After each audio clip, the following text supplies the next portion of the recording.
మంత్రపాఠః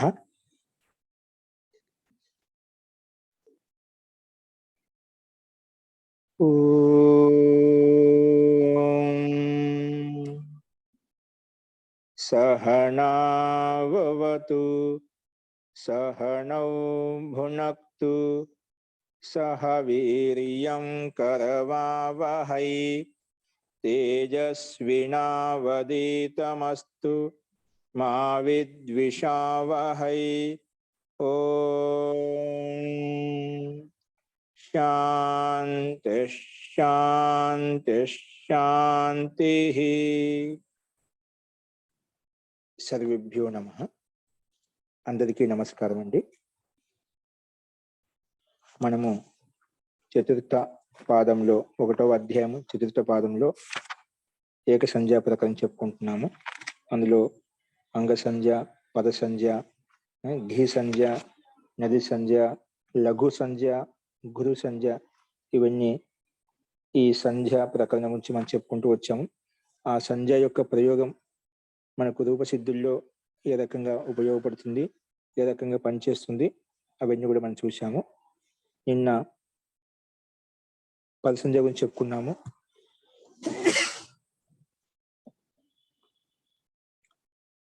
అలాగే క్యచ్, క్యంగ్, క్యస్ ప్రత్యయాలు పక్కన ఉన్నప్పుడు కూడా పద సంధ్య వస్తుందని చెప్పి నేను చెప్పుకున్నాము. అలాగే సిత్ ప్రత్యయం పక్కన ఉన్నప్పుడు కూడా సిత్ ప్రత్యయం పక్కన ముందున్న దానికి పద సంధ్య వస్తుందని చెప్పి మనం చెప్పుకున్నాము. సాయదు భవదీయ, ఊర్నాయ్, యుహు అవి చెప్పుకోవాలనుకుంటాను ఈరోజు. ఈరోజు అవి చూద్దామండి. చెప్పుకున్నామండి ఊర్నాయుహు. భవదీయ, ఊర్నాయుహు చెప్పుకున్నాము. ఈరోజు మనము స్వాదిస్వ సర్వనామ స్థానే అనే సూత్రము ఇది కూడా పద సంధ్య చేస్తుంది. అదేంటో చూద్దామండి. మస్తు. నిన్న చెప్పిన పాఠంలో ఎవరికైనా సందేహాలు ఉన్నాయా? నమస్కారం అండి. జీ నిన్న మీరు ఇది పంపించారు కదా బ్రాహ్మణాహులు. అవునండి, బ్రాహ్మణాహ పఠంతి. పఠంతిలో ఇప్పుడు ఈ బ్రాహ్మణ అనేది బ్రాహ్మణాది గణంలోంచి తీసుకున్న పదం కదా డైరెక్ట్ గా, లేకపోతే దానికి మళ్ళీ ఏమన్నా రూపసిద్ధి అలాంటివి ఏమన్నా చేసుకోవాలి? మీకు కొంచెం గట్టిగా చెప్పండి, కొంచెం వాయిస్ స్లోగా వస్తుంది. ఈ రూపసిద్ధిలో మీరు మొదట్లో బ్రాహ్మణ అర్ధవధాతు ప్రత్యయ ప్రాతిపదికం అని ఇచ్చారు కదా. ఈ బ్రాహ్మణ అనేది బ్రాహ్మణాది గణంలో నుంచి డైరెక్ట్ గా తీసేసుకున్నారా మీరు, లేదు అంటే దాన్ని మళ్ళీ ఏదైనా రూపసిద్ధి చేశారా?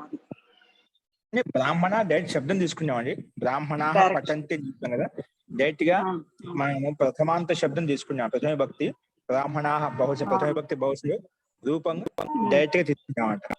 డైరెక్ట్ గా తీసుకున్నారు. అయితే ఇక్కడ మీరు అర్ధవద ధాతు ప్రత్యయ ప్రాతిపదికం అని ఇచ్చారు కదా. ఈ సూత్రం ప్రకారంగా దీనికి ప్రాతిపదిక సంజ్ఞ వచ్చేసింది. బ్రాహ్మణ శబ్దానికి అలా వస్తుంది. బ్రాహ్మణ శబ్దానికి అకారం శబ్దం తీసుకున్నాం అనుకోండి, ఆ శబ్దాన్ని ప్రాతిపదిక పెట్టుకుని ప్రాతిపదిక అధికారంలో బహువచనంలో జస్ట్ తెచ్చుకుంటాం. జస్ట్ ఇక్కడ ఇంకో సూత్రం కూడా ఇచ్చారండి, న్యా ప్రాతిపదిక అని ఇచ్చారు కదా. అది అవసరమా? అంటే అధికారంలో వెళ్ళడం కోసం ఆల్రెడీ అది అధిక అంటే యంతాలు వాడట్లేదు. చెప్పండి. హలో, చెప్పండి గురుగారు. ఇక్కడ జ్ఞా ప్రాతిపదిక అధికార సూత్రం అండి. ఆ ప్రాతిపదిక అని పేరు పెట్టిన ప్రాతిపదిక అధికారంలో అక్కడి నుంచి మొదలుకొని ప్రత్యయాలు ఉన్నాయంట. అంటే అక్కడి నుంచి వచ్చే ప్రత్యయాలన్నీ కూడా ప్రాతిపదిక పేరు పెట్టిన తర్వాత వచ్చే ప్రత్యయాలని అక్కడి నుంచి స్టార్ట్ అవుతాయి. అక్కడ అధికార సూత్రం అన్నమాట. అధికారంలోకి వెళ్ళాలంటే జ్ఞా ప్రాతిపదిక అధికార సూత్రం. అస్మిన్ అధికారే అని చెప్పి మస్సు ఔజస్ అమ్మ ఔట్సెస్ కానీ ఇంకా వేరే ప్రత్యయాలు ఏవైతే ఉన్నాయో అక్కడ పోయి అధికారంలోకి వెళ్ళి తెచ్చుకుంటామంట. ఎక్కడి నుంచి వచ్చింది? ఇప్పుడు మనకు అధికారం అని చెప్పకపోతే, ఒక్క నిమిషం, అధికారం చెప్పకపోతే ఏమవుతుందంటే చాలా ప్రత్యయాలు ఎక్కడ ఏవి ఎక్కడ తెలియవు అన్నమాట. ప్రాతిపదిక అధికారంలో ఉన్నాయని చెప్పి అనుకోండి, అక్కడ పోయి చూసుకుంటాం. అన్ని చోట్ల వెతకాల్సిన అవసరం లేదన్నమాట. అధికారం ప్రాతిపదికానిగానే అక్కడే పోయి ఆ సూత్రం దగ్గర వెళ్ళి అక్కడి నుంచి ముందు ఏవైతే ఉన్నాయో అవి తీసుకుంటామండి. అస్తు. కానీ బ్రాహ్మణ అనే దానికి ప్రాతిపదిక సంజ్ఞ మాత్రము దీంతోనే వచ్చిందా? అర్ధవధాతు ప్రత్యయ ప్రాతిపదికం దాంతోనే వస్తుంది. ప్రాతిపదిక బ్రాహ్మణ సంజ్ఞ శబ్దం మాత్రం. తీసుకుంటే ఇక్కడ మనం సామాన్య బ్రాహ్మణ శబ్దం తోటి అది అర్థవంత శబ్దం కాబట్టి దానికి సామాన్యంగా దీంతో వచ్చింది. అర్థవంతమైన శబ్దానికి దీంతో వస్తున్నాయి. అర్థవంతమైన శబ్దం ఏవైతే ఉన్నాయో అన్నిటికీ దీంతోనే వస్తుంది. బ్రాహ్మణ శబ్దం కూడా అర్థవంతమైన శబ్దం కాబట్టి ఇదే సూత్రంతో పెట్టుకుంటాం ప్రాతిపదిక సంజ్ఞ.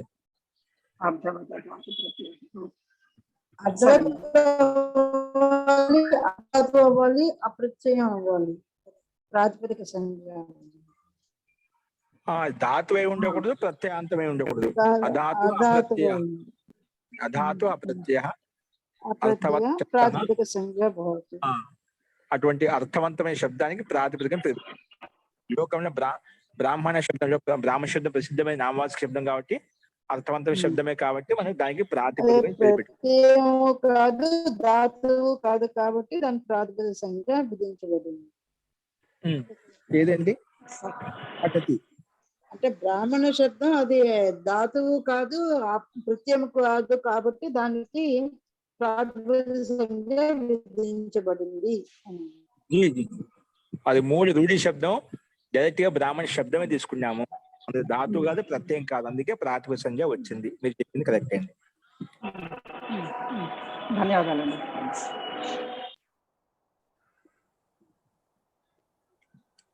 అస్తు. ఇంకేమైనా సందేహాలు ఉన్నాయండి? చూడండి, నెక్స్ట్ ప్రకృత అంశరామ. ఇక్కడ ఇంకోటి పదసంజ్ఞ అని పేరు పెట్టే కండిషన్ కూడా వస్తుంది. పైన చెప్పుకున్నాము సుప్రత్యయం అంతిమం ఉన్నా, తింగి ప్రత్యయం అంతిమం ఉన్నా, ఏ దానికైతే అంతిమం ఉందో ఆ మొత్తానికి పదసంజ్ఞ అని పేరు పెట్టుకుంటా అని చెప్పుకున్నాము. అలాగే ఇంకా ఎక్కడొస్తుంది పదసంజ్ఞ అంటే కెచ్ ప్రత్యయం వచ్చినా, కెంగ్ ప్రత్యయం వచ్చినా, కేశ్ ప్రత్యయం, ఈ ప్రత్యయాలు ఎప్పుడు వస్తాయో ఆ ప్రత్యయాలు పక్కన ఉంటే కూడా ముందున్న దానికి పదసంజ్ఞ అని పేరు పెట్టుకోవచ్చు. అక్కడ పదసంజ్ఞ వస్తుంది. కెచ్, కెంగ్, కేస్ ఈ ప్రత్యయాలు ఎప్పుడు పక్కన వచ్చినా ఆ ముందుది పదసంజ్ఞగా మారిపోతుంది. ఇంకా ఎప్పుడు పదసంజ్ఞ పెట్టుకోవచ్చు అంటే, లేదంటే సిత్ ప్రత్యయం, ఏ ప్రత్యయంలో అయితే సకారానికి, ఇప్పుడు యూస్ ప్రత్యయం తీసుకున్నాం, ఏ ప్రత్యయంలో సకారానికి దంత సకారానికి ఇటు చేసి తస్యలోప అదస్య లోపం చేస్తాము అంటే సంధి పెట్టి లోపం చేస్తామో అంటే సిత్తు చేసామో, అటు సిత్తు ప్రత్యయం పక్కన ఉన్నప్పుడు కూడా ముందున్న పదానికి పదసంజ్ఞ అని పేరు వస్తుందని చెప్పి ఈ రకంగా మనం చెప్పుకున్నాం. కెచ్, కెంగ్, కేస్ పక్కన ఉన్నా, సిత్తు ప్రత్యయం పక్కన ఉన్నా, సుప్ ప్రత్యయం పక్కన ఉన్నా, తెంగు ప్రత్యయాలు పక్కన ఉన్నా ఈ సందర్భాల్లో మనకు పదసంజ్ఞ వస్తుంది. ఇంకా ఎప్పుడెప్పుడు వస్తుంది అంటే ఒక సూత్రం చెప్తున్నారు, స్వాదిస్వ సర్వనామస్థానే. ఇదేంటి? స్వాదిస్వ సర్వనామస్థానే. చూడండి, స్వాదిషు సప్తమి విభక్తి బహువచనము, అసర్వనామస్థానే సప్తమి విభక్తి బహువచనం అండి. స్వాదిషు ఇక్కడ సప్తమి విభక్తి బహువచనం, అసర్వనామస్థానే సప్తమి విభక్తి ఏకవచనం. ఈ రెండింటి మధ్య ఏం జరిగింది? ఇకో ఎన్హెచ్ ప్రకారం సంధి చేస్తే స్వాదిస్వ అయిపోయింది. ఇకో ఎన్హెచ్ ప్రకారం సంధి చేస్తే స్వాదిస్వ. అందుకే సూత్రంలో కలిపి రాసుకున్నాం. ఇక్కడ పద విభాగం చేస్తే విడగొట్టుకు చెప్పుకున్నాం, విడివిడిగా రాసుకున్నాము. మనకు సూత్రాలు ఏవైతే ఉన్నాయో ఋషికృత శ్రుతులు దాదాపుగా సంధియుక్తంగానే ఉంటాయి. సంధి ఉన్న ఖచ్చితంగా సంధి చేసి రాస్తామంట. ఇక్కడ సంధి చేశాం కాబట్టి ఎన్న సంధి చేశాం కాబట్టి స్వాదిస్వ అయిపోయింది. స్వాదిస్వ అసర్వనామస్థానం. సో మొత్తానికి ఈ సూత్రంలో రెండు పదాలు ఉన్నాయి. ఆ రెండు పదాలకు విడగొట్టుకుని దాంట్లో విభక్తి ఏంటో గుర్తించాం. సో ఇప్పుడు స్వాదిషు అంటే ఏమిటి అని ఇక్కడ సందిగ్ధంగా ఉంది కాబట్టి స్వాదిషు అంటే ఏం తీసుకోవాలి, దానికి సమాసం ద్వారా ఇక్కడ స్పష్టంగా చెప్తున్నారు. ఏంటి చూడండి, స్వాదిషు అంటే ఏమిటంటే సు ఆది ఏషాం తే స్వాదయ. సు ఆది ఏషాం, సుప్రత్యయము ఆదిలో ఉంది, ఏషాం అంటే ఏ శబ్దాలకైతే అంటే ఏ ప్రత్యయాలకైతే తే స్వాదయ, స్వాదయ అంటాం. తేషు స్వాదిషు అంటే సుప్రత్యయము ఆదిలో ఉంది ఏ ప్రత్యయాలకైతే. ఇప్పుడు సు ఔజస్, అం ఔట్సెస్, టాభ్యాంబిస్, గేభ్యాంభ్యస్, గసిభ్యాంభ్యస్, గస్ ఓస్ ఆమ్ అని ఉన్నాయి కదా, అవన్నీ ఉన్నాయన్నమాట. ఈ ప్రత్యయాలకు అన్నింటిలో మొట్టమొదటి ఆదిలో ఏముంది? సు ఔజస్. సు మొదట్లో ఉందన్నమాట, మొదట్లో సు ఉందన్నమాట. కాబట్టి ఆ సు ఏ ప్రత్యయాలకైతే ఆదిలో ఉందో, సు ప్రత్యయము వేటికైతే ఆదిలో ఉందో వాటిని స్వాది అని చెప్పారు. సు ఆదిలో ఉందో స్వాది అని చెప్పామట. కాబట్టి స్వాది అంటే ఈ రకంగా అర్థం చేసుకోవాలి. అస్తు. అసర్వనామస్థాని అంటే ఏమిటి? అసర్వనామస్థాని అంటే నా సర్వనామస్థానం అసర్వనామస్థానం అంటే సర్వనామస్థానం పేరు పెట్టి ఉండకూడదంట. అందుకే సర్వనామస్థానం ఉండకూడదు. నా సర్వనామస్థానం అసర్వనామస్థానం తస్మిన్ అసర్వనామస్థానే. ఇక్కడ న్యాయ తత్పురుష సమాసము సామాన్యంగా ఉంది కాబట్టి ఇవ్వలేదు ఇక్కడ విగ్రహవాక్యం ఇవ్వలేదు. అసర్వనామస్థానే ఇత్యత్ర న్యాయ తత్పురుష సమాస డైరెక్ట్ గా తీసుకున్నాం మనం. అనువృత్తి వస్తుంది పైనుంచి సుప్తింగంతం పదం అనే సూత్రం నుంచి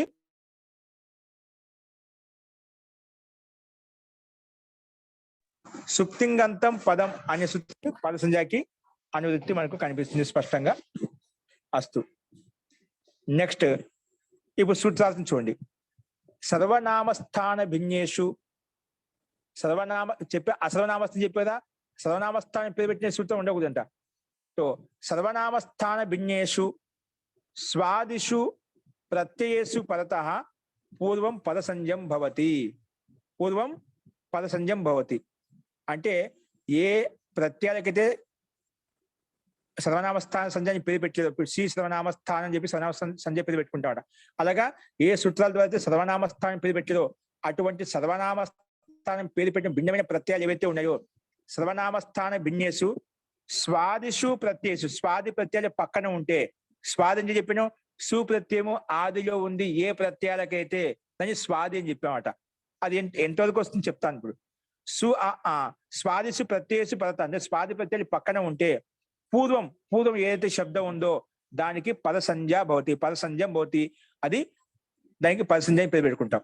పద సంజ్ఞ పేరు పెట్టి ఏం లాభం వస్తుంది? పదస్య ఇదం అధికార సూత్రం.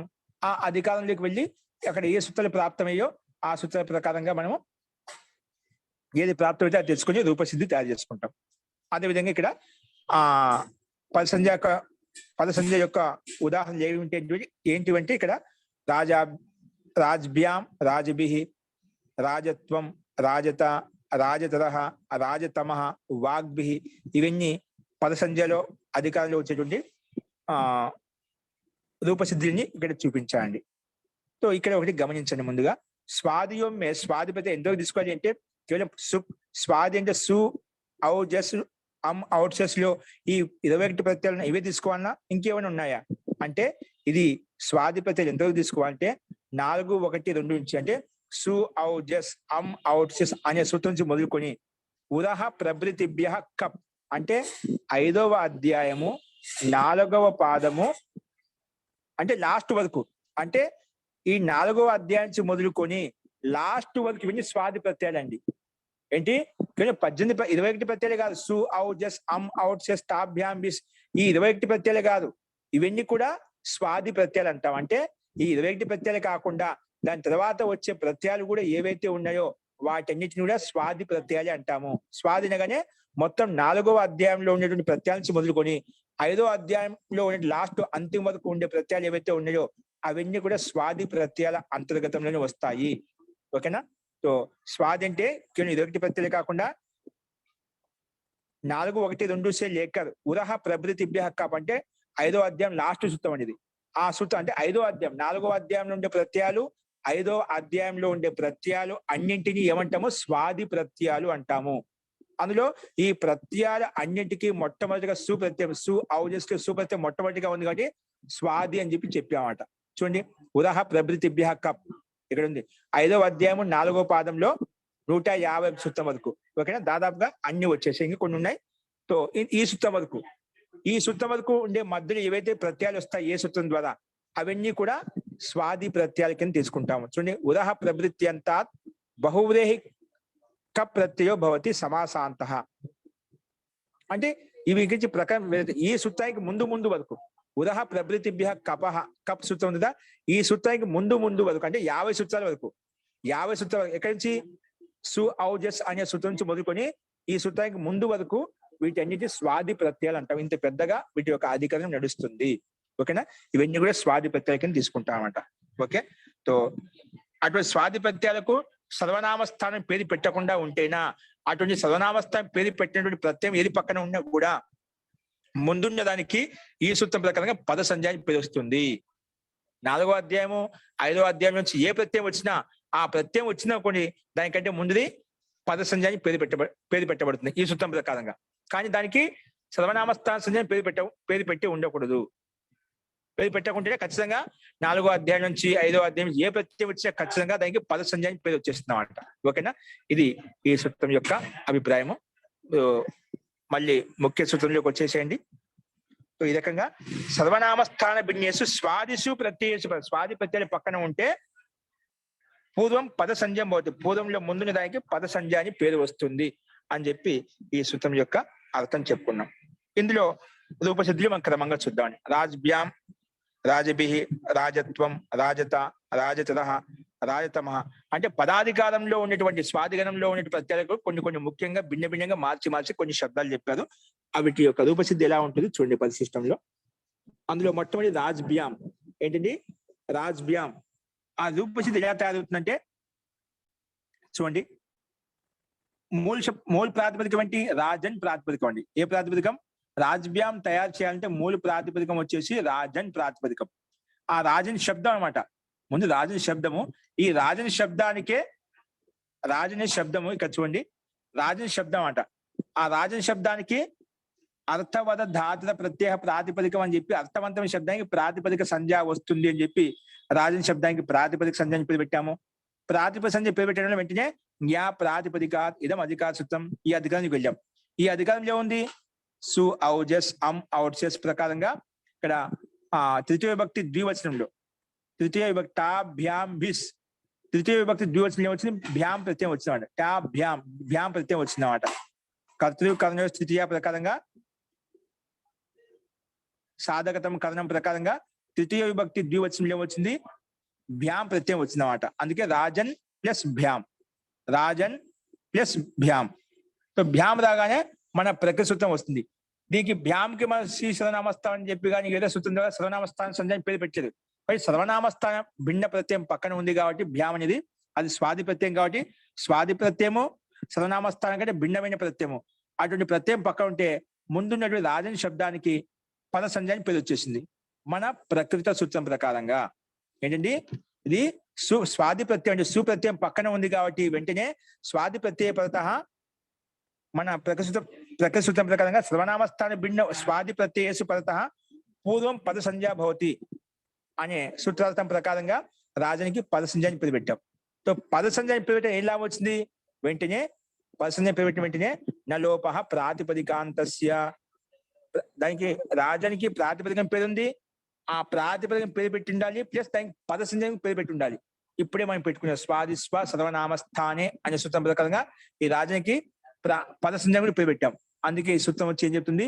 నలోపహ, నకారానికి రాజంలో ఉండే నకారం లోపం అవుతుంది. కానీ ఎలా ఉండాలి? అది ప్రాతిపదికాంతస్య ప్రాతిపదికాంతస్య పదస్య, అది ప్రాతిపదికం ఉండాలి ప్లస్ పదం ఉండాలి ప్లస్ అంతిమంలో ఉండే ప్రాతిపదికం అంతిమంలో ప్రాతిపదికానికి అంతిమంలో ఉన్నటువంటి పదానికి అది ప్రాతిపదికం ఉండాలి. ఆ ప్రాతిపదికానికి అంతిమంలో నకారం ఉండాలి. ప్రాతిపదికాంతస్య నకారస్య ప్లస్ పదస్య, అది పదం కూడా ఉండాలి. పద సంజ్ఞాని పేరు పెట్టి ఉండాలి. పదం అంటే పద సంజ్ఞాని పేరు పెట్టి ఉండాలి. అటువంటి ప్రాతిపదికాంతస్య పదస్య నకారస్య లోపభవతి, లోపం అవుతుంది. ఏమవుతుంది? లోపం అవుతుంది అన్నమాట. ఓకేనా? లోపం చేస్తే ఏమవుతుంది?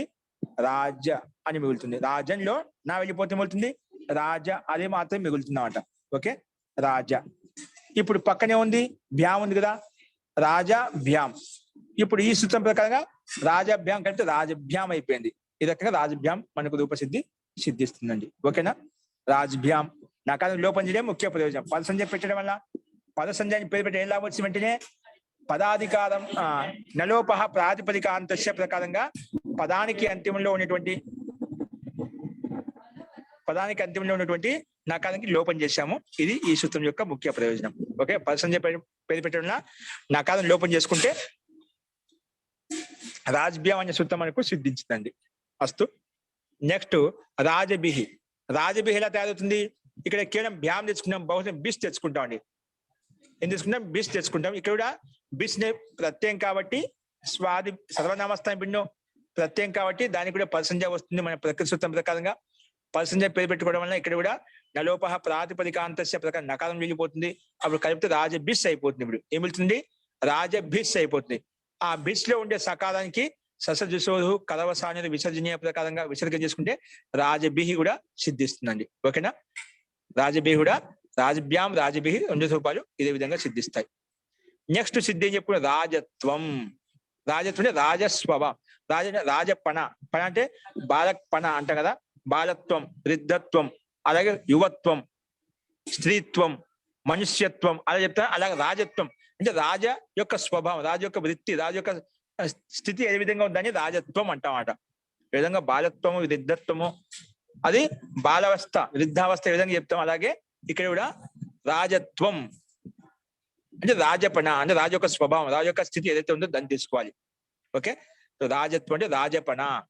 ఇది ఎలా తయారు? ఇక్కడ మూల శబ్దం రాజన్ శబ్దమే. రాజత యహ రాజన్ గస్. ఇక్కడ పంచమి విభక్తిలో గస్ తీసుకొచ్చినాం. మూల ప్రాతిపదికం రాజన్, మూల ప్రాతిపదికం రాజన్ అంటే ఇగో శబ్ద రాజన్ శబ్దమే. దీనికి అర్థ, వద, ధాతుర, ప్రత్యయ ప్రాతిపదికం ప్రకారంగా పూర్వవత్ ముందు చెప్పిన విధంగానే ప్రాతిపదిక సంజ్ఞ పేరు పెట్టుకుంటాము. ప్రాతిపదిక సంజ్ఞ పేరు పెట్టుకుంటే మళ్ళీ ప్రాతిపదిక అధికారం వెళ్ళి సు ఔజస్ ప్రకారంగా పంచమి విభక్తి ఏకవచనంలో ఏమొస్తుంది? సరే, షష్ఠి విభక్తి ఏకవచనంలో గస్ ఓస్ ఆమ్. షష్ఠి విభక్తి ఏకవచనం ఏమొస్తుంది? గస్ ప్రత్యయం వచ్చిందన్నమాట. షష్ఠి విభక్తి ఏకవచనం సు ఔజస్ అమ్ ఔట్సెస్ టాభ్యాంబిస్. ఆ సూత్రం ప్రకారంగా షష్ఠి విభక్తి ఏకవచనంలో గస్ ప్రత్యయం వచ్చింది. ఏమొచ్చింది? గస్. గస్ ఓస్ ఆమ్. గస్ ఏకవచనం, ఓస్ ద్వివచనం, ఆమ్ బహువచనం. మనకి ఏకవచనం తెచ్చుకున్నామట. ఓకేనా? రాజన్ గస్. ఈ అవస్థలో, ఈ స్థితిలో, ఈ సందర్భంలో క్రమంగా ఏమొచ్చింది? తస్య మన ప్రజ్ఞ సూత్రం ప్రకారంగా స్వాదిస్వ సర్వనామస్థాన్య ప్రకారంగా దీనికి పద సంజ్ఞాన్ని పేరు పెట్టుకుంటామండి. ఏం పేరు పెట్టుకుంటాము? పద సంజ్ఞాన్ని పేరు పెట్టుకున్నాం. ఓకేనా? సో రాజానికి పద సంజ్ఞ వచ్చింది. ఎందుకు? ఇది సుపు ప్రత్యయం కదా. స్వాది ప్రత్యయము అంటే స్వాది గణంలో ఉంద, అంటే స్పు ఆదికి అంతర్గతంలో ఉంది అనమాట. సో స్వాది ప్రత్యయం పక్కన ఉంది కాబట్టి మనము రాజన్ శబ్దానికి పద సంజ్ఞాన్ని పేరు పెట్టుకున్నాం. ప్లస్ ఇంకోటి గస్ కి అనుబంధ లోపం చేసుకుంటాం. అనుబంధ లోపం చేసుకుంటే ఏమవుతుంది? గస్ లో ఉండే గకారానికి ఏమవుతుంది? లసక్వత ద్వితీయ ప్రకారంగా ఇత్తని పేరు పెట్టుకుంటాము. తర్వాత అస్య లోప అరసిన లోప చేస్తాం. అప్పుడు అస్ అవుతుందండి. రాజన్ అస్, రాజన్ అస్. ఇప్పుడు ఈ స్థితిలో మనకు తస్య భావస్త్వతలో ప్రకారంగా త్వాతలి ప్రత్యయాలు వస్తాయి. ఏమొస్తాయి? తస్య భావస్త్వతలో అనే సూత్రం ప్రకారంగా ఇక్కడ త్వా ప్రత్యయం వచ్చింది. త్వా వస్తుంది, తల వస్తుంది, క్రమంగా వస్తాయి అన్నమాట. రాజత్వం అన్నా కానీ త్వా ప్రత్యయం తీసుకుంటాం. ఓకే, రాజత అన్న ఒక తల ప్రత్యయం వస్తుంది అన్నమాట. 2 ప్రత్యయాలు వస్తాయి. రాజత్వం అన్నప్పుడు త్వా ప్రత్యయము, రాజత అన్నప్పుడు తల ప్రత్యయం వస్తాయి అన్నమాట. చూడండి, ఇక్కడ సూత్రార్థం కనిపిస్తుంది మీకు స్లైడ్ మీద. తస్య భావస్త్వతలో దీని యొక్క సూత్రార్థం గమనించండి. షష్ఠి సమర్థాత్ ప్రాతిపదికాత్. ఇక్కడ మనకి ఏముంది? రాజన్ గస్ ఉంది కదా. గస్ షష్ఠి విభక్తినా, అందుకే షష్ఠి విభక్తితో యుక్తమైంది, ప్లస్ ప్రాతిపదికం కూడా. అందుకే షష్ఠి సమర్థాత్ ప్రాతిపదికాత్. షష్ఠి విభక్తి యుక్తమైనటువంటి ప్రాతిపదికం చేత షష్ఠి సమర్థాత్ ప్రాతిపదికాత్ భావ ఇత్యేతస్మిన్ అర్థే, భావార్థంలో భావ ఇత్తి ఏతస్మిన్ అర్థే త్వా తలౌ ప్రత్యయో భవత. త్వా ప్రత్యయము తల్ ప్రత్యయాలు వస్తాయి. క్రమంగా త్వా తల్ ప్రత్యయాలు వస్తాయి. మనకి ఎక్కడ ఏ రకం కావాలో ఆ ప్రత్యయం తీసుకుంటాం. త్వా తలౌ ప్రత్యయో భవత. మనుష్యస్య భావ మనుష్యత్వం, లేదా మనుష్యత. మనిషి యొక్క భావం, మనిషి యొక్క స్వభావం ఏదైతుందని మనుష్యత్వం అంటాం. అలాగే రాజ్ఞ భావ రాజత్వం. అలాగే తల్ ప్రత్యయం రాజత లేదా మనుష్యత, గోత్వం, అశ్వత్వం, అది ఇలా చెప్తాము లోకంలో. అలాగా స్వభావాన్ని తెలిపేటప్పుడు ఈ త్వా తలి ప్రత్యయాలు వస్తాయి. త్వా ప్రత్యయమైనా తలి ప్రత్యయం వచ్చినా 2 ఒకే అర్థాన్ని ఇస్తాయి. కాబట్టి రూపంలో కొంచెం తేడా ఉంటుంది. ఇప్పుడు మనుష్యస్య భావ మనుష్యత్వం అని చెప్తున్నా ఇక్కడ ఉదాహరణలో. అలాగే రాజ్య భావ రాజత్వం, ఆ తలి ప్రత్యయం వేసుకుంటే రాజత, ఇక్కడ మనుష్యత అలా వచ్చిందో అలాగా రూపంలో కొంచెం తేడా ఉంటుంది ప్రత్యయాన్ని బట్టి, కానీ అర్థం ఒకే విధంగా ఉంటుంది. సో ఈ సూత్రం ప్రకారంగా భావార్థంలో, స్వభావార్థంలో త్వా ప్రత్యయం తెచ్చుకున్నాం. ఏం తెచ్చుకున్నాం అండి? త్వా ప్రత్యయం తెచ్చుకున్నాము. సో షష్ఠి సమర్థవంతమైన ప్రాథమికం కాబట్టి త్వా ప్రత్యయం వచ్చింది. ఏమొచ్చిందండి? త్వా ప్రత్యయం వచ్చింది. ఓకేనా? సో రాజన్ అస్ త్వా. రాజన్ అస్ త్వ. ఈ త్వా ప్రత్యయం ఏంటి? త్వా ప్రత్యయం మనకు అనుబంధం లోపం చేసుకోవాల్సిన అవసరం ముందు అనుబంధం లోపం చేశాము. ఇక్కడ రాజన్ గస్ త్వ. ఇప్పుడు ఈ స్థితిలో ఇది త్వా ప్రత్యయం తద్దిత ప్రత్యయం కాబట్టి కృత్ తద్దిత సమాసాశ్చ ఏంటంటే కృత్ తద్దిత సమాసాశ్చ ప్రకారంగా మొత్తానికి తద్దిత ప్రత్యయం అంతిమంలో ఉందని భావించి తద్దిత ప్రత్యయం అంతిమ, ఎందుకంటే తస్య భావస్త్వతం అనేది ఇది తద్దిత ప్రత్యయం అధికారంలో ఉందనక అధికారంలో ఉంది కాబట్టి కృత్ తద్దిత సమాసాశ్చ ప్రకారంగా దీనికి ఏమొస్తుంది? ప్రాతిపదిక సంజ్ఞ వస్తుంది అన్నమాట. ఏమొస్తుంది? కృదంతస్య ప్రాతిపదిక సంజ్ఞ పోతుంది. సారీ, తద్దితాంతస్య ప్రాతిపదిక సంజ్ఞ పోతుంది. కృత్ తద్దిత సమాసాశ్చ ప్రకారంగా ఇది తద్దితాంత ప్రత్యయం కాబట్టి ప్రాతిపదికం పేరు పెట్టుకుంటాం. ప్రాతిపదికం పేరు పెట్టుకోవడం ఏమొస్తుంది? వెంటనే ప్రాతిపదిక సంజ్ఞ వచ్చింది, తర్వాత మనం తెచ్చుకుంటాం, అది వేరే విషయము. సో రాజన్ త్వ ఇక్కడ ప్రాతిపదిక సంజ్ఞ రాజన్ గస్ త్వ. ఇప్పుడు మొత్తానికి ప్రాతిపదిక సంజ్ఞ పేరు పెట్టుకోవడం వల్ల ఏం లాభం వచ్చిందంటే సుపో ధాతు ప్రాతిపదికయో రాజన్ గస్ త్వ. ఈ స్థితిలో మొత్తానికి ప్రాతిపదిక సంజ్ఞ పేరు పెట్టుకోవడం వల్ల తదితాంత ప్రత్యయానికి ప్రాతిపదిక సంజ్ఞ పేరు పెట్టుకోవడం వల్ల ఏం లాభం వచ్చిందంటే సుపో ధాతు ప్రాతిపదికయో ప్రకారంగా ప్రాతిపదికస్య అవయవస్య సుపహ లుక్ భవతి. ప్రాతిపదికంలో ఉండే మధ్య అవయవానికి అంటే గస్ అవయవానికి సుప్ అవయవానికి లుక్ భవతి, లుక్ చేసుకున్నాము. అందుకే మధ్యలో గస్ వెళ్ళిపోయింది. రాజన్ త్వ. ఇప్పుడు రాజన్ త్వ ఇది స్వాధిపత్యం కదా. త్వానికి స్వాధిపత్యం అంతర్గతంలో ఉంది కాబట్టి స్వాధిపత్యం పక్కన ఉంటే సర్వనామస్థాని పిండే స్వాధిపత్య పరతః పూర్వస్య భాసంజా భవతి. పద సంజ్ఞా భవతి. ఎవరు చెప్పారు? మన ప్రకృత సూత్రం వచ్చింది చెప్పినారు. స్వాదిస్వ సర్వనామస్థాని ప్రకారంగా దీనికి పద సంజ్ఞ వచ్చింది. ఎవరికి? రాజన్కి పద సంజ్ఞ ఉంది కాబట్టి ఇక్కడ కూడా మళ్ళీ నలోప ప్రాతిపదికాంతస్య ప్రకారంగా నలోపం చేసుకుంటాము. నలోప ప్రాతిపదికాంతస్య పదస్య అని చెప్పి ఆ పదంలో ఉన్నటువంటి అంతిమంలో ఉన్న అకారానికి లోపం చేసుకున్నాం. రాజత్వ కలిపితే రాజత్వ అయిపోయింది. ఏమొచ్చింది? రాజత్వ. ఇక్కడ మళ్ళీ ఇది మొత్తానికి ప్రాతిపదిక సంజ్ఞ ఉంది కాబట్టి మళ్ళీ ప్రాతిపదిక అధికారంలోకి వెళ్ళి సు ఔజస్ ప్రకారంగా సామాన్యంగా మళ్ళీ సు తెచ్చుకుంటాము.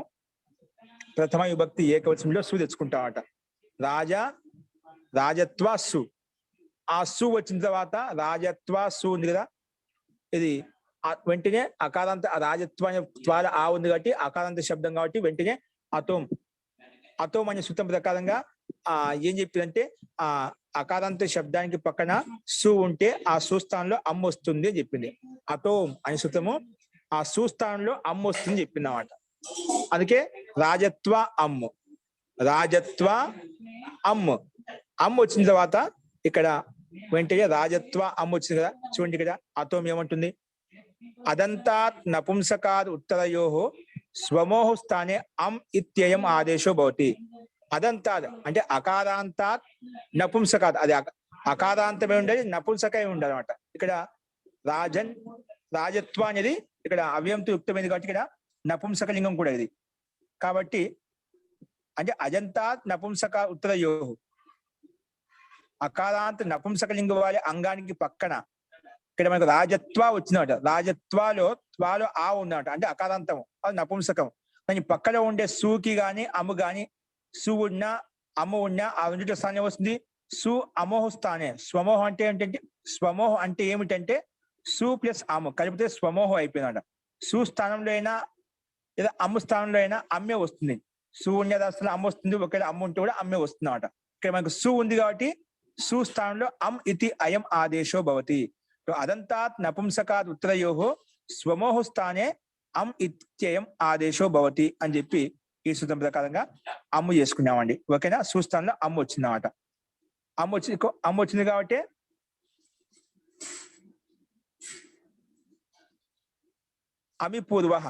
అమిపూర్వ వచ్చేసి పూర్వ పదయోస్థానే పురురూప ఏకాదేశ భవతి. అంటే అమ్ములో ఉండేటువంటి అకారము త్వాలో ఉండేటువంటి అకారం కలిసిపోతుంది. అకారం మాత్రమే అమ్ములో ఉండే ఆ అనేది త్వాలో ఉండే ఆలో కలిసిపోతే రాజత్వం కలిపితే అవుతుంది, రాజత్వం అనే రూపం సిద్ధిస్తుందండి. ఓకేనా? రాజత్వం. ఓకేనా?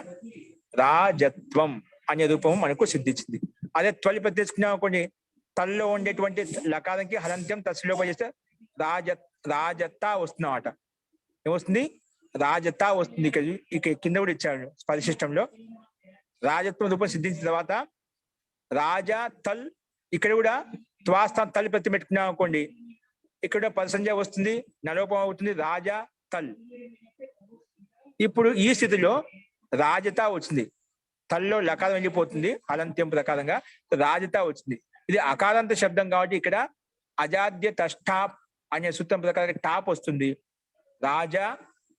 రాజత ప్లస్ టాప్, అజాద్య తష్టాప్ ప్రకారంగా అకారాంత ప్రాతిపదిక టాప్ ప్రత్యయం భవతి అని చెప్పి టాప్ ప్రత్యయం వచ్చింది. ఆ టాప్ ప్రత్యయానికి అనుబంధం లోపం చేస్తే ఆ మిగులుతుంది. ఏమిగులుతుంది? ఆ మిగులుతుంది. తర్వాత అకార సమాన దీర్ఘ ప్రకారం దీర్ఘ చేసుకుంటే రాజత అని వచ్చిందన్నమాట. ఆ రాజత అనేది ప్రాతిపదికం కాబట్టి ఆ ప్రాతిపదికానికి పక్కన సు వస్తుంది మనకు. ఆ సు వచ్చిన తర్వాత ఆ సుకి హల్యాభ్యో దీర్ఘ సుతిస్య ప్రిక్తం హల్ అనే సూత్రం ప్రకారంగా టాప్ డాప్ చాప్, టాప్ ప్రత్యయానికి పక్కన సు ఉన్న, డా ప్రత్యయానికి పక్కన సు ఉన్న, లేదా చాప్ ప్రత్యయానికి పక్కన సు ఉన్న, అది ఏమవుతుంది? Top డాప్ chop. హలంతాద్ గ్యంతాద్ ఆబంతాద్ అంటే టాప్ వస్తుంది అన్నమాట. అందులో ఆ టాప్ పక్కన సు వచ్చింది కాబట్టి ఆ సుకి లుక్ చేసుకుంటే, లోపం చేసుకుంటే అప్పుడు రాజత అనే రూపము సిద్ధిస్తుందండి. ఓకే, రాజత. త్వా చేసుకుంటే రాజత్వం, తలిపత్తి చేసుకుంటే రాజత అనే రూపాలు మనకు సిద్ధిస్తాయండి. అస్తు. అదే విధంగా రాజతరహ, ఇక్కడ అతిశయన ద్వివచన విభజ్యోప తదబీయస్నో ప్రకారం తద ప్రతి తీసుకుంటే రాజతరహ వస్తుంది. అదేవిధంగా అతిశయన తమభిష్టనో ప్రకారంగా తమ ప్రతి తీసుకుంటేనే రాజతమ రూపాలు సిద్ధిస్తాయి. ఇక్కడ కూడా తద ప్రత్యయము తమ ప్రత్యయము, తదపులో అనుబంధం లోపం చేస్తే తద మిగులుతుంది, తమపుక అనుబంధం లోపం చేస్తే తమ మిగులుతుంది అన్నమాట. ఇక్కడ రాజన్ తర, ఇక్కడ మనము మామూలుగా మధ్యలో విభక్తిగా లుక్కు చేసుకుంటాము. ఇప్పుడు తద ప్రత్యయం వచ్చిన తర్వాత మన ప్రకృతి సూత్రం ప్రకారంగా రాజన్లో ఉండే నకారానికి పరసంజ, రాజన్ శబ్దానికి పరసంజయ పేరు పెట్టుకుంటాము. పరసంజయ పేరు పెట్టుకోగానే పరసంజయ యొక్క ప్రయోగం నలోపహ ప్రాతిపదికాంతస్య ప్రకారంగా ఇక్కడ నకారం లోపం చేయడం అండి. నకారం లోపం చేసుకుంటే రాజతర అవుతుంది. మళ్ళీ సు తెచ్చుకొని ఆ సుకి రుట్టు విసర్గం చేసుకుని రాజతరహ. అది తమ ప్రత్యయం వస్తుంది. ఆ తమ ప్రత్యయాంతం మొత్తం ప్రాతిపదికం కాబట్టి దాన్ని పక్కన సు తెచ్చుకొని రుత్వ విసర్గం చేసుకుంటే రాజతమహ అనే రూపాలు సిద్ధిస్తాయండి. ఓకేనా? రాజన్ శబ్దం చేత ద్వివచన విభజ్యోప పదే తదబీయస్నో ప్రకారం తదపు వస్తుంది. అప్పుడు అదేవిధంగా అతిశయన తమ విష్ణు ప్రకారం తమ ప్రత్యయంతో మనకు రాజతరహ, రాజతమహ అనే రూపసిద్ధులు మనకు వస్తాయండి. ఇవి 1:1:21 సూత్రంలో 1వ అధ్యాయము 1వ పాదము 21వ సూత్రంలో మనం చెప్పుకున్నామండి. సో అక్కడ చెప్పిన విధంగానే ఇక్కడ కూడా మనం అర్థం చేసుకోవాలి. ఈ రకంగా రాజతరహ తద ప్రత్యయము, రాజతమహ తమ ప్రత్యయము. అక్కడ రాజత అంటే ప్రకాశవంతమైంది, రాజతం అంటే ఎక్కువ అత్యంత ప్రకాశమైంది, ఎక్కువ అని చెప్పడంలో తమ ప్రత్యయం వస్తుంది, సామాన్యంగా ఎక్కువ అని చెప్పడంలో తద ప్రత్యయం వస్తుంది. ఈ రకంగా మనము ఇక్కడ తద ప్రత్యయమైనా తమ ప్రత్యయమైనా, అదేవిధంగా తస్య భావస్తుతుల త్వా ప్రత్యయమైన తల ప్రత్యయం, ఇవన్నీ స్వాదిగణంలో ఉన్నాయి. అంటే స్వాది ప్రత్యయాల అంతర్గతంలో ఉన్నాయి. అంటే స్వాదిస్వసనామాస్తి అని చెప్పే స్వాదిగణంలో, అంటే సూర్యు నుంచి మొదలుకొని ఉదహ ప్రభృతిభ్య ప్రకారం అంటే 4వ అధ్యాయం 5వ అధ్యాయంలో ఉండే ప్రత్యయాలు మొత్తం వచ్చేసామట. ఇవి అందులో వాటి యొక్క అంతర్గతంలో ఉన్నాయి కాబట్టి అన్ని చోట్ల పల్సంజయ పేరు పెట్టుకోవడం వల్ల రాజన్ శబ్దానికి అక్కడ నకార లోపం ముఖ్య ప్రయోజనము. నకారం లోపం చేసాం నలోపహ ప్రాతిపదికాంతస్య ప్రకారంగా. అందుకే మనకు రాజ్భ్యాం, రాజభిహి, రాజత్వం, రాజత, అలాగే రాజతరహ, రాజతమహ అనే రూపసిద్ధులు మనం చూసామండి. నెక్స్ట్ లాస్ట్ ఒక సిద్ధి ఉంది, వాగ్భిహి, అంటే వాక్కు ద్వారా, అంటే వాణి ద్వారా. ఇదేలా తయారైంది? ఇక్కడ మూల శబ్దం ఏంటి? వాచ్ శబ్దం. ఏ శబ్దం అండి? వాచ్ శబ్దము. ఈ వాచ్ శబ్దానికి అర్థవాద ధాతు ప్రత్యయ ప్రాతిపదికం ప్రాతిపదిక సంజ్ఞ పేరు పెట్టుకుంటాము. పేరు పెట్టుకుంటే ప్రాతిపదిక అధికారంలో ఇక్కడ కూడా వాగ్భిహి మనకు శబ్దమే తృతీయ విభక్తి బహువచనంలో కనిపిస్తుంది కాబట్టి అదేవిధంగా సు ఔజస్ అమ్ ఔట్స్ ప్రకారంగా తృతీయ విభక్తి బహువచనంలో బిస్ తెచ్చుకున్నాం అండి. వాచ్ అనే ప్రాతిపదిక పక్కన బిస్ తెచ్చుకున్నాం. బిస్ తెచ్చిన వెంటనే బిస్ అనే పక్కన ఉంటే మన ప్రకృతం ప్రకారంగా ముందున్న దానికి ఏమైపోయింది? పదసంజ్ఞని పేరు పెట్టుకుంటాం. ఏం పేరు పెట్టామండి? పదసంజ్ఞని పేరు పెట్టాం. స్వాది సర్వనామస్థాని భిన్నే స్వాది ప్రత్యయం అంటే సు ఆదిలో ఉంది ఏ ప్రత్యయాలకైతే అటు స్వాది ప్రత్యయం కాబట్టి స్వాది ప్రత్యయం పక్కన ఉంటే ముందు దానికి పద సంధ్య అంటే వాచ్కి పద సంధ్య అని పేరు పెట్టాం. సో పద సంధ్య అని పేరు పెట్టడం ఎలా వచ్చింది? పైన పద సంధ్య అని పేరు పెట్టడం వల్ల మనకు నలోప ప్రాతిపదికాంతస్య వచ్చి నకారం లోపం చేసింది. ఇక్కడ వాచ్ లో పద సంధ్య పేరు పెట్టుకోవడం ఏం లాభం వచ్చిందంటే చోహుక్కు పదాంతస్య చకారస్య కవర్గాదేశ భవతి. పదానికి అంతిమ నుండి చవర్గానికి చకారానికి చవర్గం కాదు, పదానికి అంతిమ నుండి చకారానికి కవర్గాదేశ భవతి. ఇక్కడ చూడండి, పదాంత చకారానికి అంటే ఏ శబ్దానికైతే పదం పేరు పెట్టేది అటువంటి పదానికి, పదం సామాన్య పదం కాదు, ఏ సూత్రం ద్వారా పద సంధ్య పేరు పెట్టేదాన్ని పదం అంటామంట. ఇక్కడ వాచ్ అనే దానికి మామూలుగా ముందు శబ్దం, తర్వాత ప్రాతిపదికం ఉంది, శబ్దం అని చెప్పుకోవచ్చు. కానీ పదం అని ఎప్పుడు వచ్చింది? మన ప్రకృతి సూత్రం వచ్చేసి బిస్ ప్రత్యయం పక్కన ఉంటే స్వాదిస్వ సర్వనామస్థాన ప్రకారం దానికి పద సంధ్య పేరు పెట్టింది. పద సంధ్య పేరు పెట్టినాం కాబట్టి సోహుక్కు వచ్చేసింది. ఇదేమంటుంది? పదాంతస్య చకారస్య, పదాంత చకారానికి కు భవతి అంటే కవర్గాదేశో భవతి అని చెప్పినాడు. ఏమొస్తుంది? చవర్గంలో మొదటి అక్షరం కాబట్టి కవర్గంలో మొదటి అక్షరం వస్తుందన్నమాట. కాబట్టి సోహుక్కు ప్రకారం కవర్గం వస్తుందన్నమాట. ఏమొస్తుంది? మొదట కా వస్తుంది. ఏమొస్తుందండి? కా వస్తుంది. కానీ ఇక్కడ దాంట్లో చకార స్థానంలో మొత్తం ఎన్ని ఉన్నాయంటే 5 కు అనే కవర్గంలో 5 అక్షరాలు వచ్చాయండి. 5 అక్షరాల నుంచి ఏం పెట్టుకోవాలి? దాని నిర్ణయం కోసం స్థానేంతరతమః, స్థానే అంతరతమ ఆదేశవతి. చకారానికి ఏదైతే అత్యంత దగ్గరగా ఉంటుందో ఆ వర్ణం పెట్టుకో అని చెప్పాం. సో చకారానికి అత్యంత దగ్గరగా ఉండేది కవర్గమే అంట. అది కా పెట్టుకున్నాము. ఆ కా వచ్చిన తర్వాత వాచ్ లో ఉండే చకారానికి ప్రథమాక్షరం కకారం వచ్చింది. కవర్గంలో ప్రథమాక్షరం కా వచ్చింది అన్నమాట. ఆ కా వచ్చిన తర్వాత జలాం జోషోంతే, ఆ కకారానికి మళ్ళీ గకారం చేసింది. అంటే జస్ అంటే అదే వర్గం యొక్క 3వ అక్షరం చేసింది. అందుకే ఇక్కడ జలాం జశోంతే ప్రకారంగా ఆ కకారానికే గకారం అయిపోయింది. అందుకే వాగ్భిహి అయిపోయింది. వాగ్భిహి అంటే వాగ్భిస్ అయిపోయింది. ఆ సకారానికి బిస్ లోని సకారం రుత్వ విసర్గం చేసుకుంటే వాగ్భిహి అనే రూపము మనకు సిద్ధిస్తుంది. ఓకేనా? ఈ రకంగా వాగ్భిహి అనే రూపసిద్ధి కూడా మనము చూసామండి. అస్తు. ఇప్పుడు చెప్పిన సిద్ధుల్లో ఎవరికి ఎటువంటి సందేహం ఉన్నా మీరు చెప్పండి. ఏ రూపసిద్ధి అర్థం కాకపోయినా అది చెప్పండి.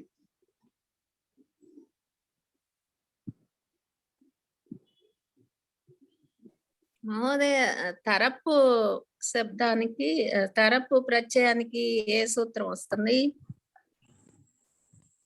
ద్వివచన విభజ్యోపపదే తరబీయస్నౌ.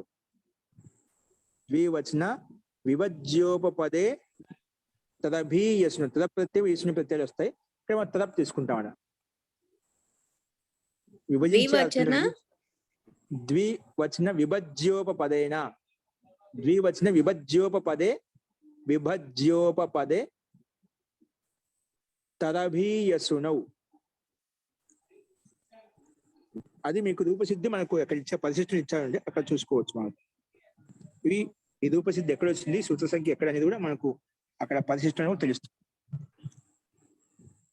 అలాగే తమ ప్రత్యయానికి అతిశాయనే తమభిష్టను, అక్కడ తమపు వచ్చింది. దాంతో అతిశాయనే తమభిష్టను ప్రకారంగా తమపు వచ్చింది అన్నమాట.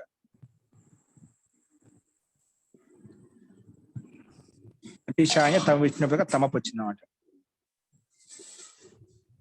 ఓకే, స్పష్టమైందండి. ఆచార్య, ఇప్పుడు మనం తద్దిత ప్రత్యయాలన్నా స్వాదిగణం అన్నా ఒకటే అవుతాయి కదండి? అంటే స్వాది అనేది ఇప్పుడు సు అవజస్ నుంచి మొదలుకొని మొత్తం ఇవన్నీ స్వాది కింద వచ్చేస్తాయి. తదితాలు అనేటివి తద్దిత అనే సూత్రం ఒకటి ఉంది, మధ్యలో వస్తుందన్నమాట. అక్కడి నుంచి వచ్చే తదిత అంటే స్వాది ప్రత్యయాలకు అంతర్గతం తదిత అధికారం ఉంది.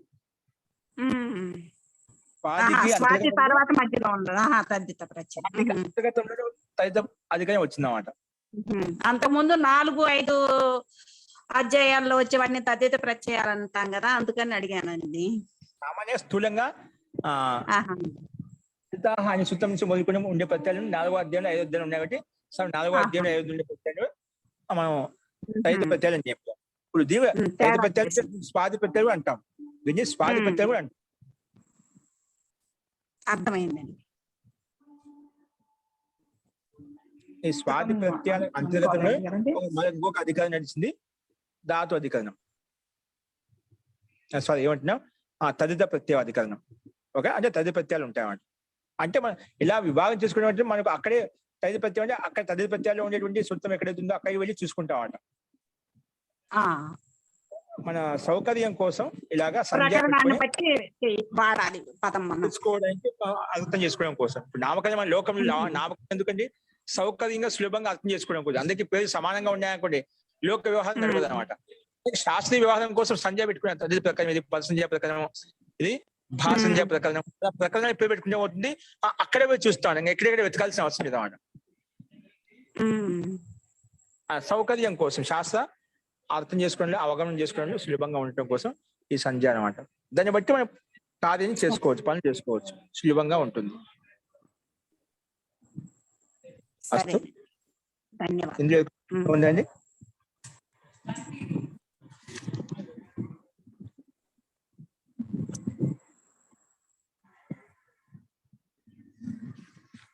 ప్రత్యయం వాడారు కదా, ఏంటండి? వాడారు కదండి తద్దిత ప్రత్యయము. తద్దిత అనే సూత్రం నుంచి మొదలుకొని స్టార్ట్. ఇప్పుడు మీరు రాజత్వం అన్నప్పుడు అది నపుంసకం అయిపోయింది కదా. అవునండి, రాజత్వంలో చూస్తున్నాము, తీసుకొచ్చాము, రాజత్వం అయిపోయింది. తీసుకొచ్చి ఈ మళ్ళీ రాజతాలో మీరు టాప్ పెట్టారు కదా, అంటే ఈ రాజత అనేది స్త్రీలింగం కింద తీసుకోవాలి కదా. ఆ రాజలో అకార శబ్దం ఉంటే అజాద్య దష్టాప్ వచ్చేసి స్త్రీలింగాన్ని చెప్పడం కోసం అజాద్య దష్టాప్ వచ్చే సూత్రం వచ్చి అజంతాత్ అకారాంతాత్ అంటే అజంతాత్ ప్రాతిపదిక టాప్ ప్రత్యయం భవతి. అజంతం అంటే అకారం అంతిమంలో ఉన్నటువంటి అచ్ప్రత్యయం అంతిమంలో ఉండేది ప్రాతిపదిక పక్కన టాప్ ప్రత్యయం వస్తుందని చెప్పి ఆ సూత్రం వచ్చి టాప్ ప్రత్యయం చేసింది అన్నమాట. అక్కడ రాజత అనేది స్త్రీలింగ శబ్దం ఉంటుంది అన్నమాట, స్త్రీలింగంలోనే ఉంటుంది. స్త్రీలింగంలో మళ్ళీ టాప్ తీసుకొచ్చాం కాబట్టి ఈ అనేది అది పుంలింగంలో తీసుకోవాలా? ఏదండి? రాజతరహ రాజతమహ అనేవి పుంలింగంలోనే ఉంటాయా, లేకపోతే అవి 3 లింగాల్లోనూ? రాజతరహ రాజతమ పుల్లింగం, అది 3 లింగాలు తీసుకోవచ్చు మనం సందర్భాన్ని బట్టి. అప్పుడు ఏమైతాయి ఇవి? రాజతర అయిపోతుందా, రాజతమ? రాజతరహ రాజతర రాజతమం రాజతరం అలా ఉంటాయి. అక్కడ విశేషాన్ని బట్టి మనం ఇది మార్చుకోవాలన్నమాట. రాజతరహ పుల్లింగం, రాజతర స్త్రీలింగం, రాజతరం నపుంసకలింగం, ఈ 3 లింగాలకి సందర్భాన్ని బట్టి మార్చుకోవాలి. ఓకేనా? అస్తు. ఎలా వచ్చిందనేది చెప్పారు కదా. మొదట మనము రాజన్ షష్ఠి ఏకవచనం తీసుకుంటాం, రాజన్ నస్ తీసుకుంటున్నాం. ఏంటండి? షష్ఠి విభక్తి తీసుకుంటున్నాం కదా, సో అందుకని నస్ పెట్టుకున్నాం మనం ఇక్కడ, రాజన్ నస్ అని. దానికి మొత్తం ఏ పెట్టినా గస్ స్థానంలో మనకు దానికి సుపో ధాతు ప్రాతిపదిక ప్రకారం మొత్తం విభక్తికి లుక్ అయిపోతుంది, అది పోతుంది. అయితే ఇప్పుడు ఆ లోపం చేశాక త్వా ప్రత్యయం తెచ్చుకోవాలా మనము? ముందు తెచ్చుకున్న తర్వాతనే అది ఉండగానే తెచ్చుకుంటాం. ఉండగానే తెచ్చుకున్నాం కాబట్టి అది మధ్య లుక్ అయిపోయింది అన్నమాట. అది ఉండగానే తెచ్చుకుంటాము త్వా ప్రత్యయము. ఆ ప్రత్యయం వచ్చిన తర్వాత అప్పుడు ఆ మొత్తానికి ప్రాతిపదిక సంజ్ఞ పెట్టుకున్నాం. ప్రాతిపదిక సంజ్ఞ పేరు పెట్టుకున్నా ఆ ప్రాతిపదికానికి మధ్యలో ఉన్నటువంటి అవయవం సుప్ అనే అవయవానికి ఈ సూత్రం సుపో ధాతు ప్రాతిపదికయో అని చెప్పి లుక్ చేసింది. ప్రాతిపదికానికి మధ్యలో ఉండే అవయవం ఏదైతే ఉందో దానికి లుక్ అయిపోతుంది అని చెప్పి చెప్పింది.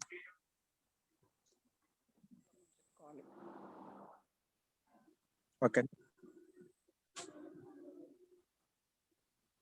అస్తు. ఒక సింపుల్ గా చిన్న సూత్రం చూడండి, ఇది హెచిభం ఒక భాషంజ. మనకి దీంట్లో రూపసిద్ధంలో జస్ట్ సూత్రాలను చెప్పుకున్నాం. చూడండి, హెచిభం ఇక్కడ మన పరసంజ సూత్రాలు మనకి ఎప్పుడెప్పుడు పరసంజ ఎప్పుడెప్పుడు వస్తుంది? సుప్రత్యయం అంతిమంలో ఉన్న తింగ ప్రత్యయం అంతిమంలో ఉన్న పరసంజ వస్తుంది. అదేవిధంగా కెస్ ప్రత్యయం అంతిమంలో ఉన్న పరసంజ వస్తుంది. శృతి ప్రత్యయం పక్కన ఉన్న పరసంజ అంటే ముందు దానికి పరసంజ పేరు వస్తుంది. అలాగే స్వాది ప్రత్యయాలు పక్కన ఉన్నాయి, అంటే 4వ అధ్యాయంలో 5వ అధ్యాయంలో ప్రత్యయాలు 4 అంటే ఈ సు ఔజస్ నుంచి మొదలుకొని ఉదాహ ప్రభృతిభ్య కప్ వరకు ముందు ఉన్న సూత్రాలు ఈ సూత్రాల నుంచి ఏ ప్రత్యయం వచ్చినా అంటే స్వాది ప్రత్యయం ఏ వచ్చినా అక్కడ ఆ ప్రత్యయాలు పక్కన ఉంటే ముందున్న దానికి పర్సంజ వస్తుందని చెప్పి ఈ రకంగా చెప్పుకున్నా. అంటే పర్సంజ పెట్టి ఇవే సూత్రాలు ఎక్కడ ఏ సూత్రాలు లేవు అంట. పర్సంజ పెట్టిందంటే ఇవే. కొన్ని విశిష్ట సందర్భంలో వచ్చినాయంటే అది వేరే విశిష్ట నియమం ఉంటుంది, వార్తికం ఉంటుంది. కానీ పర్సంజ పెట్టడానికి ముఖ్యమైన సూత్రాలు ఏంటి? సుప్తింగంతం పదము, నహక్యే, శితిచ, స్వాదిస్వ, సర్వనామాస్తం ఇవే పర్సంజ పెట్టాడు. మిగతా ఏ సూత్రాలు ఉండేవాడు ఎక్కువగా. ఓకే అస్తు. ఇప్పుడు భాషంజ ప్రకారం పర్సంజ పెట్టే 4 సూత్రాలు చెప్పుకున్నాం. భాషంజ ఎలా వస్తుంది అది చూడండి. ఈ స్వాదిస్వ సర్వనామస్థాన సూత్రానికి అనువృత్తి 18 వరకు వస్తుందన్నమాట. ఇది కూడా సూత్రానికి పై చెప్పిన స్వాదిస్వ సర్వనామస్థాన అనే సూత్రానికి అనువృత్తి యచిభంలో కూడా వస్తుంది. దాన్ని కలుపుకొని ఇక్కడ యచిభం అనే సూత్రాలను చెప్పుకొని మొత్తము సూత్రాలను ఏ విధంగా ఉంటుందో మనం చూద్దాం. చూడు గమనించండి. యచి సప్తమి విభక్తి ఏకవచనము, భం ప్రథమ విభక్తి ఏకవచనం. యచి సప్తమి విభక్తి ఏకవచనము, భం ప్రథమ విభక్తి ఏకవచనము. ఇప్పుడు యచి అంటే ఏమిటి ఇక్కడ చెప్తున్నా. యచి అంటే వీడియో కూడా చెప్తున్నాయి సమాసంలో. సమాస ఇయ్ చ అచుచ, ఇయ్ చ అచుచ కలిపితే దాని అవుతుంది యచ్ అయిపోయిందండి. ఇయ్ చ అచుచ యచ్ తస్మిన్ యచి అంటే యకారము ప్లస్ అచ్. యచ్ అంటే ఏమిటి? యచి అంటే ఏమిటి? యకారం ఉండాలి ప్లస్ అచ్ ఉండాలి. అంటే ప్రత్యయంలో ఆది యకారం ఉండాలి లేదా అచ్ ప్రత్యయం ఉండాలి. అంటే అచ్ ప్రత్యయం ఆ ఈ ఊ రు లు ఏ ఓ ఐ ఔ ఐ అవచ్చు. ఈ అచ్ అంటే స్వరాలను ఉండాలి, ఏదో ఒకటి ఉండాలి. అప్పుడు దానికి ముందుని దానికి భాషంజ పేరు వస్తుంది. ఏం చెప్పింది? యకారం ఉన్న ప్రత్యయంలో లేదా ఆ ప్రత్యయంలో అజాది ప్రత్యయం ఉన్నా అంటే అచ్చు ప్రత్యయం ఉన్నా ముందున్న దానికి ఏమొస్తుంది? భాషంజ పేరు వస్తుంది. మనం ముందే చెప్పుకున్నాం. కెచ్చు కెంగులు ఉన్నా సుప్ తెంగులు ఉన్నా ఆ ముందానికి పదసంజాయి పేరు పెట్టుకున్నాం. ఇదేమంటుంది? యకారాది ప్రత్యయం ఉన్నా అచ్చు ప్రత్యయం పక్కన ఉన్నా అంటే అజాది ప్రత్యయం పక్కన ఉన్నా ముందున్న దానికి భాషంజాయి పేరు వస్తుంది అని చెప్పి ఈ సూత్రార్థం చెప్తుంది.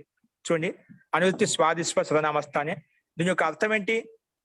ఇక్కడ సర్వనామస్థానే భిన్నే వాకింగ్ కూడా అయిపోయినా జ్యూస్ చేసింది. రొట్టె కూడా తిను, ఆకలి అవుతుంది మధ్యరాత్రి. కృపయా వ్యక్తిగతంగా మాట్లాడేటప్పుడు మీరు ఎవరైనా మ్యూట్ లో పెట్టుకోండి. మనకి రికార్డింగ్ జరుగుతుంది కాబట్టి ఇబ్బందికరంగా ఉంటుంది. అస్తు. సర్వనామస్థానే భిన్నే స్వాదౌ యకారాదౌ అజాదౌ చ ప్రత్యయే పరతః పూర్వం భాసంజం భవతి.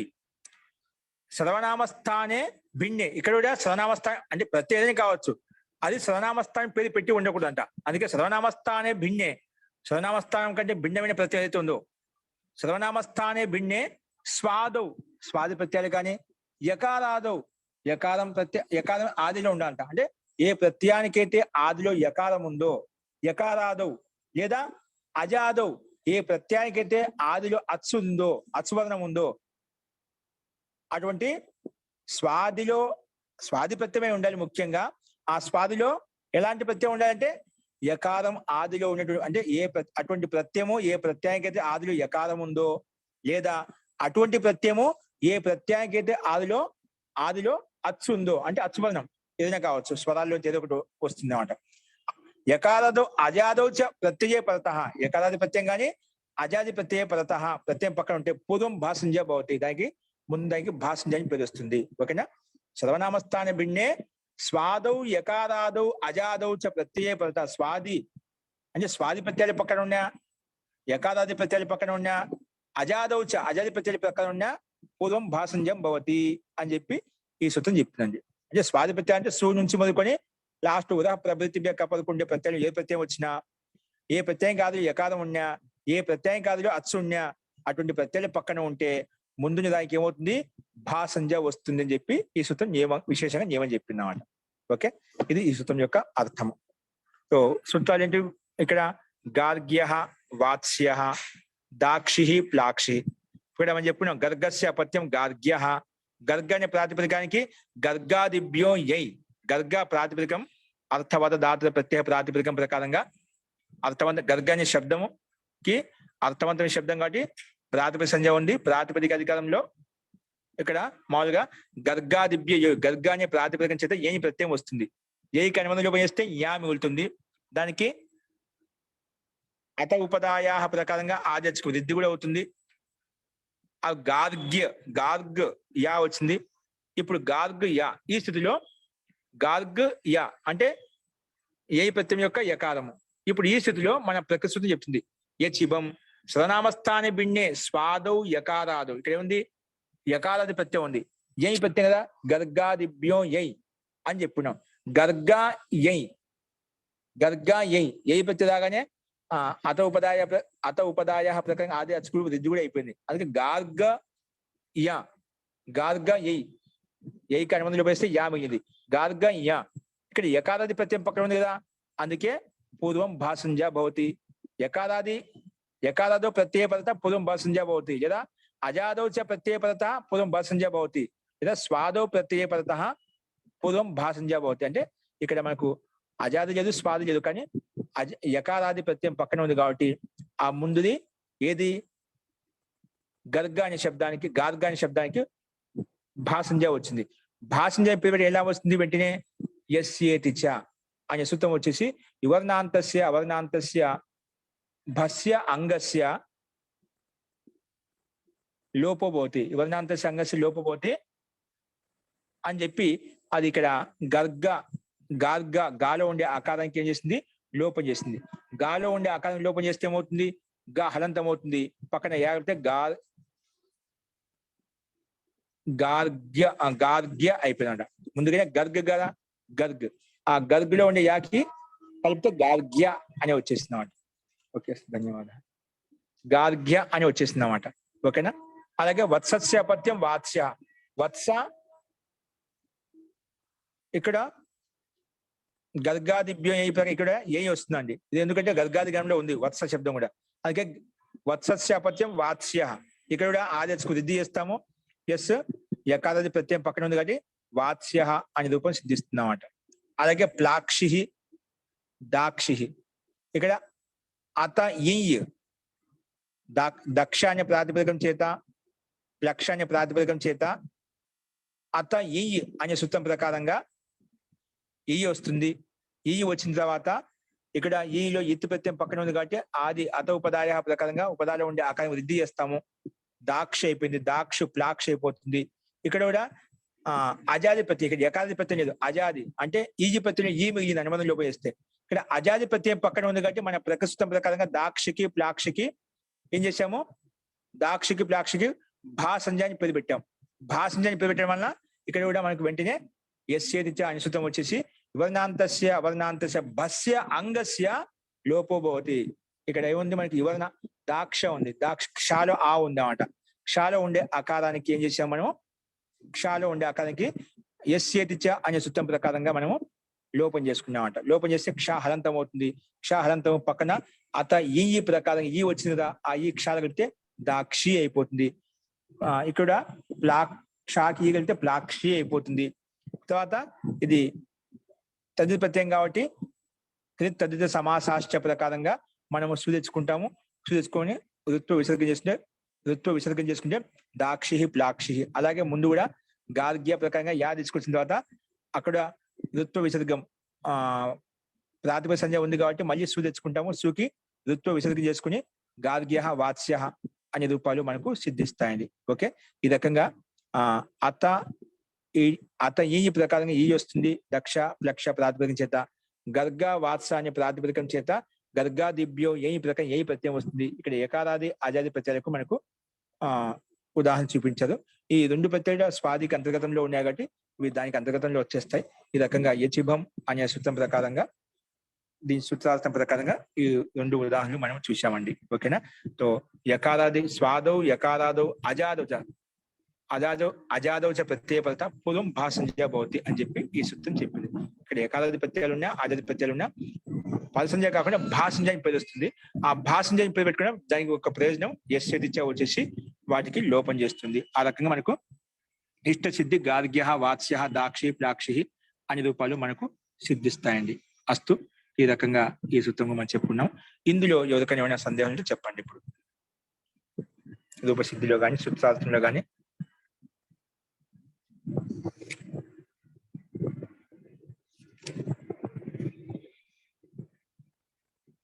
అక్కడ ముందు పూర్వసూత్రం పరిసంజ ప్రాప్తం అవుతుంటే దానికి అపవాదం ఇది వచ్చేసి ఏం చేసింది, భాషంజ చేసింది. లేదండి ఒకవేళ యకారాది ప్రత్యయం ఉన్నా అజది ప్రత్యయం ఉన్నా అక్కడ పరిసంజ కాదు భాషంజనే అవుతుంది అని చెప్పి ఇది బలంగా దృఢంగా చెప్పిందండి. దానికి అపవాద సూత్రం, పదసంజాకి ఇది అపవాద సూత్రము. ఓకేనా? పరిస్థితుల ప్రకారంగా పరిసంజ ప్రాప్తం అవుతుంది, లేదు పరిసంజ కాదు. ఒకవేళ విశిష్టంగా యకారాది ప్రత్యయం ఉంటే అజది ప్రత్యయం ఉంటే అక్కడ మటుకు ఖచ్చితంగా భాషంజని పెట్టుకోవాలి, పరిసంజ పెట్టుకోవడానికి వీలు కాదు. దాన్ని బాధించి ఈ సందర్భాల్లో మాత్రమే భాషంజని అవుతుందని చెప్పి ఖండించదని ఈ సూత్రం ప్రకారం భాషంజ అయిపోయిందండి. ఓకేనా? సో అన్ని చోట్ల ఎస్ ఏది ఇక్కడ నేను చెప్పాను తదితే స్వచామాది ప్రకారంగా ఇక్కడ ఆదిత్యకు వృద్ధి అవుతుంది. నేను అత ఉపదాయ అని చెప్పాను, అది కాదు. తదితే స్వచామాది ప్రకారంగా ఆదిత్యకు వృద్ధి అవుతుంది. ఓకేనా? సో అందుకే గర్గలో గార్గ్య అయిపోతుంది, అలాగే వత్సలో వాత్స్య అయిపోతుంది. అలాగే ఇక్కడ కూడా తది ప్రత్యయం కాబట్టి తదితే స్వచామాది ప్లక్షులు కూడా ప్లాక్షు, దక్షులు కూడా దాక్షు అయిపోయి దాక్షి ప్లాక్షి అనే రూపాలు మనకు సిద్ధిస్తాయండి. అస్తు ఈ రకంగా మనము ఈ సూత్రంలో ఉండే రూపసిద్ధులు మనం చూసామండి. అస్తు ఇందులో ఎదుర్కొనే సందేహం చెప్పండి. ఇంకా ఆచార్య తృతీయాధ్యాయంలో త్విట్ ప్రత్యయాల్లో కూడా యంగ్ ఎక్కు అవి ఉన్నాయి కదా, యజాదవు కదా, అవి కూడా వాటికి కూడా వస్తుందా భాష ఇలా? అవి ఆ ప్రత్యయాలు ధాతులతో వస్తాయి, ఇక్కడ రావన్నమాట. ఇప్పుడు శబ్దాలు కదా అవి రావు ఇక్కడ. అవి ధాతు ఎంగు ఎక్కువ ఎక్కడ వస్తాయి? ఎంగు ఎక్కు నింగు వెంగి ఉన్నప్పుడే వస్తాయి, ధాతులు లేకుంటే రావు అన్నమాట. కాబట్టి మనకు అక్కడ ఆ ధాతులు చూసినప్పుడు దాని యొక్క సందర్భం కొంచెం భిన్నం అయిపోతే అక్కడ వేరే వచ్చి పనిచేసిపోతాయి అన్నమాట. అందుకని క్లాస్ రాదనమాట అక్కడ. అందుకే ఆ సందర్భంగా రాదు మనకు, అవి ధాతులు ఉన్నప్పుడే వస్తాయి అన్నమాట. ఇవన్నీ మన ప్రాతిపదికలు కదా. అందుకే ప్రాతిపదికాలు అంటే ప్రాతిపదికాలు అంటే ఖచ్చితంగా 4వ అధ్యాయం 5వ అధ్యాయం ఉండే సూత్రాలతో పనిచేసుకుంటాం మనం. ఓకేనా? ప్రాతిపదికాల కన్నీ అవే వస్తాయి. సరేనండి, అర్థమైందండి. ఓం నమస్తే ఆచార్యజీ. ఆచార్యజీ జీ నిన్న చెప్పినటువంటి సితిచ సూత్రంలో భవదీయ రూపసిద్ధిలో మనకు భవతష్టక్షసౌ ఆ సూత్రం ప్రకారం మనం చెస్ తెచ్చుకున్నాము. అక్కడ 2 ప్రత్యయాలు వస్తున్నాయి కదా ఆచార్యజీ, మరి టక్ ఎందుకు తీసుకోలేదు? మనం చెస్సే ప్రత్యయం తీసుకున్నాము అక్కడ సూత్రం తర్వాత కాదు. అక్కడ తక్కువతో అయిన పని ఉంటేనే అక్కడ ఆ సూత్రం తీసుకో, మన ఇష్టం అన్నమాట. మన రూపాన్ని బట్టి ఏ ప్రతి తీసుకుని ఏ రూపం సిద్ధిస్తూ మనకు తెలుసా. తక్కువ వచ్చినప్పుడు ఇక వస్తుంది అన్నమాట. మనకు లక్ష్య సిద్ధిని బట్టి మనకి ఇచ్చిన రూపాన్ని బట్టి ఎక్కడ ఏ ప్రత్యేకంగా అది తీసుకోవచ్చు అండి. మనకి ఆ రకమైన రూపం కావాలి, తక్కువ వచ్చినప్పుడు భిన్నంగా రూపం ఉంటుంది. ఆ భిన్నమైన రూపంగా తక్కువ తీసుకుంటాం మనం. ధన్యవాదాలు. మన ఇష్టం, మన లక్ష్యం దీంతో మన ఇష్ట సిద్ధి చెస్ ప్రత్యంతో వస్తుంది కాబట్టి ఇది తీసుకున్నామట. తక్కువ తీసుకుంటే తక్కువ ఇక వస్తుంది కాబట్టి ఒక దాంతో సిద్ధిస్తుందో అది తీసుకుంటాం. లక్ష్య సిద్ధిని బట్టి ప్రత్యం తీసుకుంటాం అట. మనకి ఏది కావాలో అది. 2 ఛాయిస్ నీ దగ్గరనే ఉన్నాయి. నీకు ఎటువంటి సిద్ధి కావాలనో ఆ సిద్ధిలోకి ఇలా ఈ ప్రతి ఈ రకంగా సిద్ధి లభిస్తుంది, ఈ ప్రతి సిద్ధి ఈ రకంగా సిద్ధిస్తుంది. ఒక 2 రకాలు చెప్పామన్నమాట. మనకి ఏది కావాలో అది తీసుకుంటామండి. అలాగే ఆచార్య, ధన్యవాదాలు. ఓకే అండి, ఈ రకంగా మనం ఈ సూత్రాలు చూసాము. ఇంకా కొన్ని ఉన్నాయి. తసౌ మత్వర్తే ఇది కూడా భాషంజని పేరు పెట్టేస్తుంది. అలాగే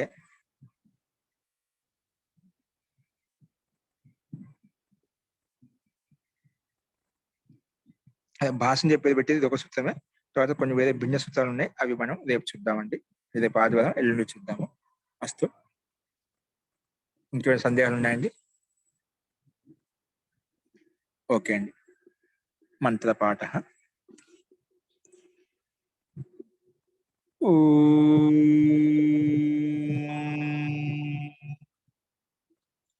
సర్వే భవంతు సుఖినః, సర్వే సంతు నిరామయాః, సర్వే భద్రాణి పశ్యంతు, మా కశ్చిత్ దుఃఖభాగ్ భవేత్. ఓం శాంతి శాంతి శాంతి. సర్వేభ్యో నమః. అందరికీ నమస్కారం అండి. నమస్కారం ఆచార్య. జీ నమస్తే.